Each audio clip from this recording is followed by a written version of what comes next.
5, 16, 19, 21, 33, and 10. Check results. You remember?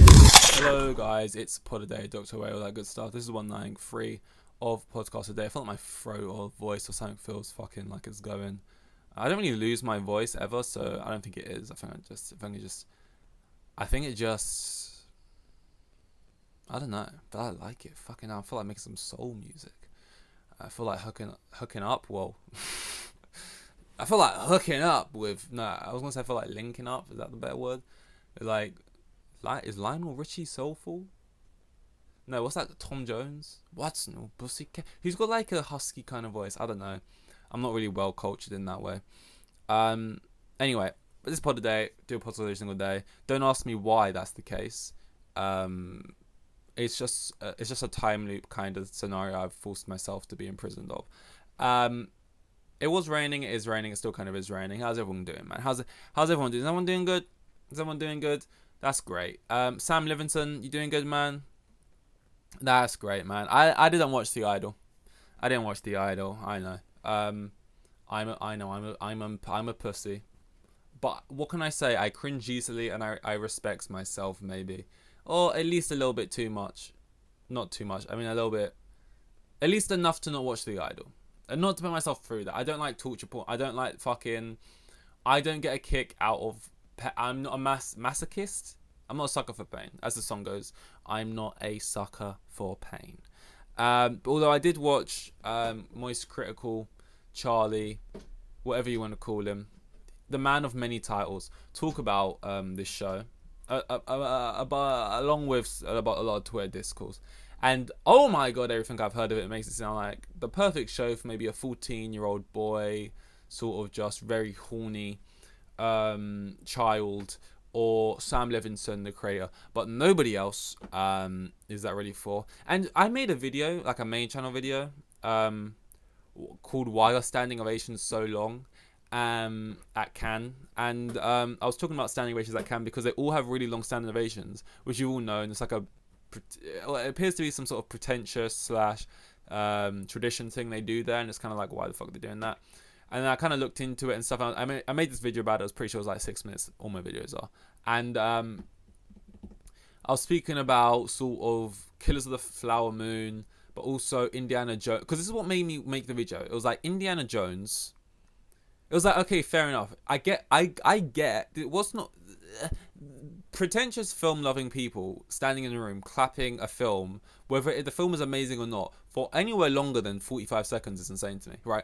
But like not insane enough for me to be like, oh, let me make a video on this. Like it's not out of the realms of like realism, or like I can understand the fact that guys stood in a room and clapped for Killers of the Flower Moon, or something that is apparently going to be some Oscar-worthy thing. What I didn't then get is when the reviews came out for Indiana Jones and The Idol, especially The Idol. Indiana Jones was like 30% at first, and The Idol was like 12%. And then I was like, okay, I get the whole standing and clapping for movies you think are great, but standing and clapping for movies that are apparently dog shit, it's just like, and then I look into it and it's like, apparently if you're clapping for 5 minutes, which by the way, like I just said, anything more than 40 seconds is kind of crazy. To be honest, even clap a movie at all feels kind of like that should be very rare. Like we shouldn't really be giving any. We shouldn't be. Yeah, I think that's even kind of weird. Just feels, I don't know.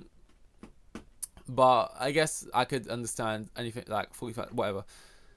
5 minutes, 6 minutes, and they're showing these photos of Sam Levinson crying because he's getting and Harrison Ford crying because he's getting a 6-minute standing ovation, all this stuff, and it's like the movie's tanking. You're like, what? And then you Google it, and it's like apparently a 5 minute, pretty much everything apparently is going to get some kind of long applause, and if your movie gets a 5 minute, 6-minute standing ovation, that's apparently seen as like lukewarm reception. Like, oh, that's not great. Which is so fucking dumb. Like, it's so fucking dumb. You're gonna stand in a room and be like, woo!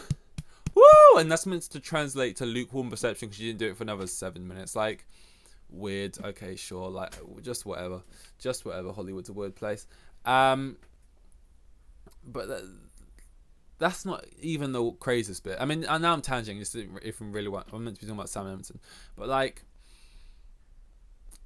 also Killers of the Flower Moon, for example, the way you get a long standing ovation as well is just like, also your film, yeah, it could be good, that's why you got it, but also it's just like, oh, you're a big name and you got a lot of power, because basically standing ovations are led by the front rows, because that's where the powerful people in the cinema screens are. So your cast members are going to be in the front rows, or sort of towards the center, middle-ish, maybe not the very front rows, but sort of like, they're basically, they're in the epicenter of the room or whatever, right?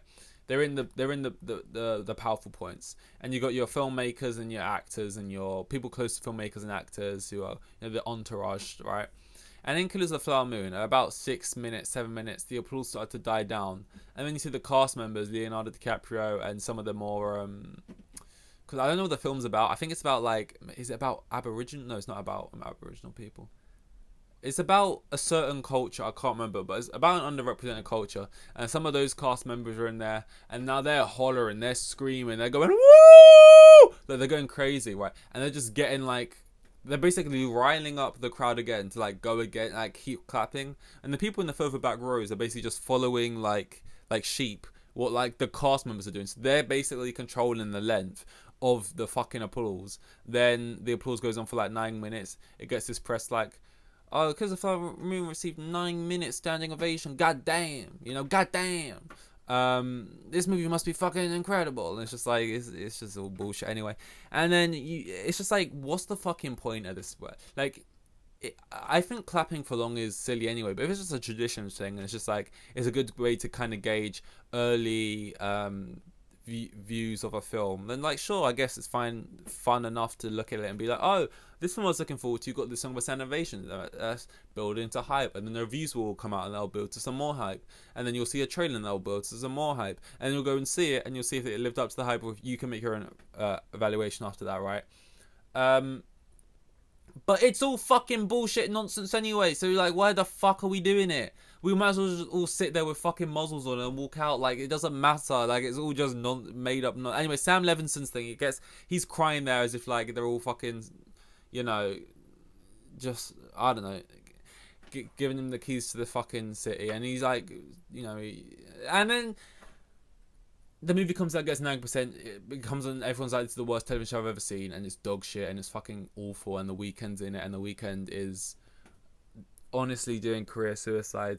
I mean, obviously not. Like, his songs are still gonna do numbers, and he's still that guy. But it's just like, I don't know. I felt like The Weeknd was kind of cool. I remember, like, I heard The Weeknd interview, and then someone quote tweeted it like, wow, I didn't imagine The Weeknd sound like that. I've never heard him even speak before. And he kind of had that about him. He was kind of this elusive, sort of mysterious character who makes these bangers that people like, and, like, these albums and shit, and he gets all these numbers and stuff. And now you've played, like, the most cringe, worst character ever, and you're defending the character all the time, you're trying to play it off as a joke and stuff, and it's just fucking awkward, man. It's just fucking, like... But it doesn't really matter, though, because you can be cringe at the end of the day, and it kind of adds to you, and it can, like, you know, you look at Drake. A lot of people say Drake is, like, one of the cringiest guys because he's pouting in photos and he's sort of very melodramatic, or like emotional. I don't know. I don't really listen to Drake either, so, like, I don't really know what the Drake comments are. But Drake, I just know he gets clowned a lot.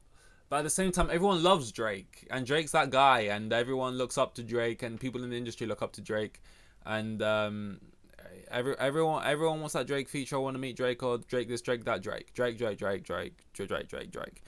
So it doesn't really fucking matter. But it was just fucking like, oh my god, every clip I see, like, it's like a car crash. Like, I don't really like watching car crashes, really. This is a Formula 1 crash, and everyone comes out safe.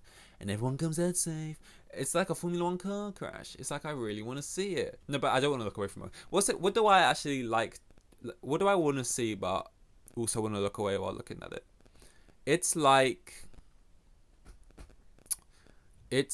the sun. The sun, that the big glowing hot orb in the sky. That's what it's like to me. Because I actually often want to look at the sun, because people say don't look at it, and I do.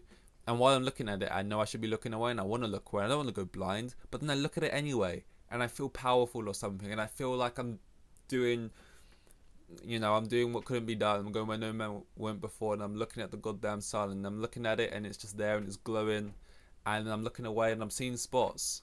And anyway, it's awful. It's so bad. I don't,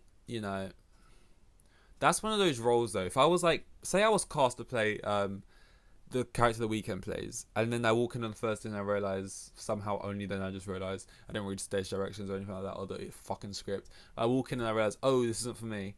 I would be like in a situation where I'm just like, I really want to quit and I don't want to do this. But then, firstly, well, for me, it'd be firstly money. You're like, okay, well, the fucking bag's on the table. But forget the money. It would more just be like, when like you see something that was really successful, think of the most successful film ever, like playing Luke Skywalker, or playing like Peter Parker, or playing like fucking James Bond, or like something that, not James Bond, but like something that was being made for the first time, and you didn't know how big of not it was going to be, and then you turn it down and it ends up being the biggest thing ever. Kind of like Terrence Howard, I guess, in Iron Man, when he walked away, and it's like, bro, this could have been bags and bags for years and years.